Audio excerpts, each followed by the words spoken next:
So I'm just going to think into two really broad categories. I'm going to touch on, honestly, pretty lightly, so all of this deserves so much more.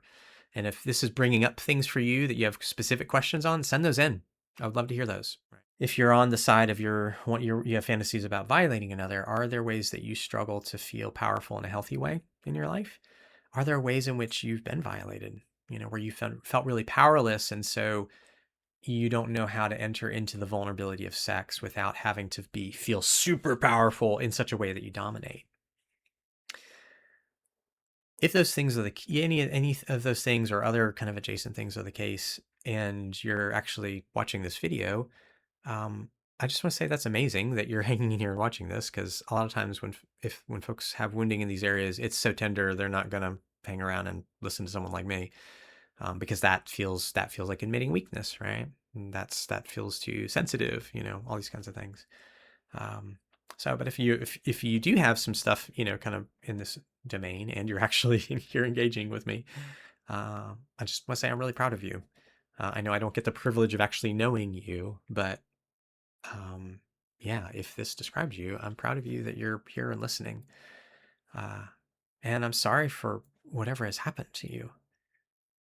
Um, yeah, I, I would want to be able to spend a lot more time with that and with you than this context allows.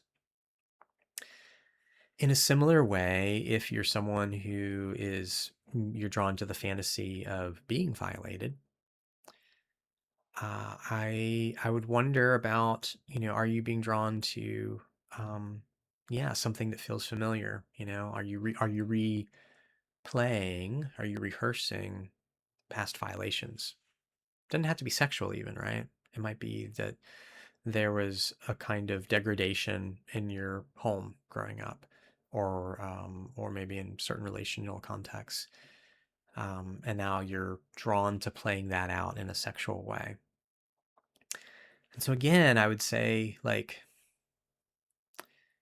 get curious about that, and see if you can move towards the original pain, because that's actually what's going to heal you, right? Because look, on either side, which if you're on either side of these things, like, we are precious beings.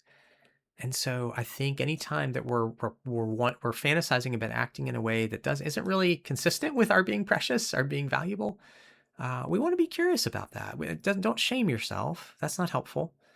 But wonder, like, well, I wonder what's going on with me here.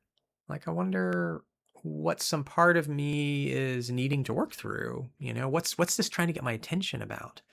Don't just stay at the surface and be like, well, the only way I just have to choke them, or I have to be choked. Right? It's like, I think that's being lazy.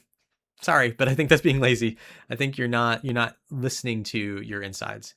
I think your insides are inviting you into something deeper, a deeper exploration.